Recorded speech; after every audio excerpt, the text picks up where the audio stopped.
ध्यान रखिएगा, हम एक लॉन्ग वीकेंड से लौट के आ रहे हैं, पर हमारी फ्राइडे को छुट्टी थी तो ग्लोबली सारे इंपॉर्टेंट इक्विटी मार्केट्स की भी फ्राइडे को छुट्टी थी, तो ऐसा कुछ मिस नहीं हुआ।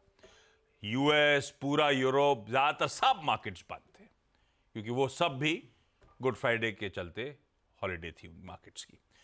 तो हमने फ्राइडे को थर्सडे को जो कामकाज की समाप्ति करी थी, उस समय यूएस के फ्यूचर्स थे एकदम flat, slightly shade of red था। और ऐसे ही एक्चुअल फ्राइडे के सेशन में कामकाज भी हुआ था, बिल्कुल फ्लैटिश नोट पर। लाइए स्क्रीन पे प्लीज यूएस का थर्सडे का सेशन, मिला जुला वहां पे बिल्कुल कामकाज होता हुआ नजर आया था। दिखा नहीं डायरेक्टर साहब, धीरे धीरे चल रहा है मामला, ये आ गया बिल्कुल जैसा छोड़ा था हमने क्यूज के तौर पे, वैसे ही आपको एक्चुअल सेशन भी प्ले आउट होता हुआ नजर आया। हाँ, आज भी ध्यान रखिएगा, कई सारे मार्केट्स ग्लोबली बंद हैं, लार्जली पूरा यूरोप, हांगकांग वगैरह सब बंद हैं। इधर एशिया में भी कुछ इंपॉर्टेंट यूएस और इंपॉर्टेंट इंडिया के मार्केट्स लेकिन हाँ खुले हुए हैं। वैसे आज दे सकते थे छुट्टी, जब दुनिया दे रही है तो हमें क्यों नहीं दे देना चाहिए था?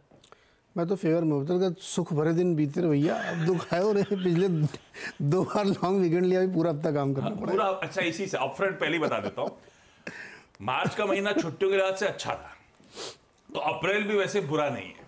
डायरेक्टर साहब एक प्लेट बनवाई थी है क्या?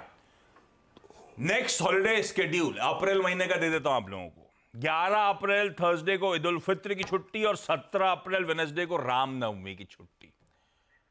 तो ठीक है, ये बुरा महीना नहीं है, पर हाँ एक्शन पैक बहुत है, हीट काफी बढ़ेगी, पॉलिसी वगैरह है सब इसमें। कैसा मूड?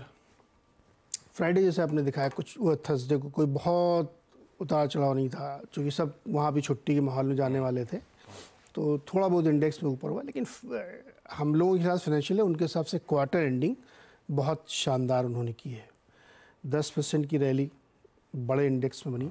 और एक चूँकि जब डेटा निकल के आया क्वार्टरली, तो हम लोगों को देखने को मिला कि सिर्फ टेक्नोलॉजी स्टॉक्स में नहीं था कि वही मैग्निफिसेंट 7 ही चल रहे थे, या उसमें से भी 4 स्टॉक, जो 4 का गैंग था वो चल रहा था। 118 स्टॉक 52 हफ्ते की ऊंचाई पे हैं S&P के, और बाकी स्टॉक्स भी बहुत रैली करे। तो एक ब्रॉड बेस्ड रैली यूएस में देखने को मिली पहले क्वार्टर में।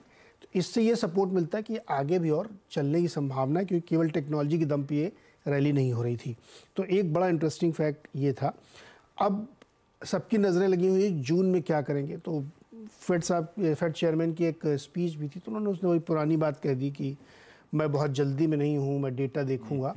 लेकिन जून के कट की बात अभी भी चल रही है। तो पहला बड़ा ट्रिगर होगा कि वो जून में क्या करते हैं, उससे पहले अर्निंग सीजन ड्राइव करेगा, जो अब से 7-8 दिन बाद शुरू हो जाएगा।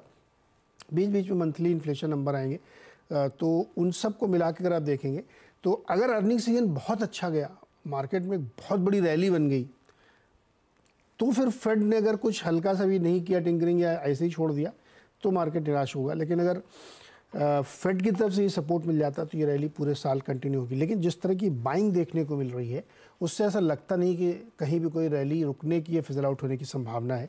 तो कुल मिला के आप देखेंगे तो क्वार्टर बहुत अच्छा गया है। अभी 3 क्वार्टर और बढ़िया जाने की उम्मीद है, डिपेंडिंग अपॉन कि फेड का रुख क्या होता। अगर जून में टला तो थोड़ी निराशा होगी, इसमें कोई शक नहीं, लेकिन अदरवाइज बढ़िया है। और एक अच्छी खबर चीन की तरफ से भी आ रही है। मैन्युफैक्चरिंग PMI करीब 6-7 महीने बाद बहुत अच्छी निकल के आई है। तो लोग ये कह रहे हैं कि जो उन्होंने प्रयास किए थे, स्टिमुलस तो नहीं कहूँगा मैं, थोड़े थोड़े उन्होंने टिंकरिंग की थी रेट में, कहीं किसी अलग अलग सेक्टर्स में, वो वर्क कर रहा है।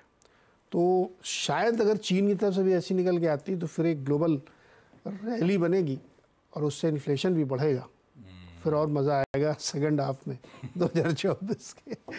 तो फिलहाल तो अच्छा संकेत है, नए फाइनेंशियल ईयर की अच्छी शुरुआत है।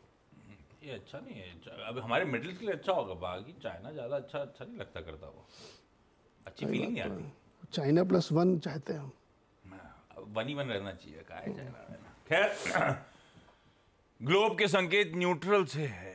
अगर वो पॉवेल साहब की स्पीच का इंतजार था तो कुछ नया बोले नहीं वो। गिफ्ट निफ्टी कह रहा है हम फ्लैटिश नोट पे हल्के हरे निशान के साथ शुरुआत करेंगे। बीता हफ्ता बुरा नहीं था, 3 दिन थे बस कामकाज। उन 3 दिनों में निफ्टी 230 अंक यानी कि 1% उछला। निफ्टी बैंक पे 260 अंक यानी कि आधे % से ज्यादा का उछाल था। और FIDIs दोनों की नेट खरीदारी थी। इनफैक्ट तीनों दिन पैसा डाला।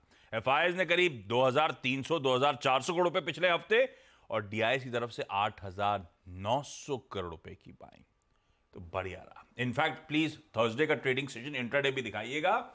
जाते जाते ऊपरी स्तरों से मुनाफा वसूली जरूर आ गई होगी, पर जो कोई भी एक्सपेक्ट कर रहा था उससे कहीं बेहतर मंथली एक्सपायरी का क्लोज मिला।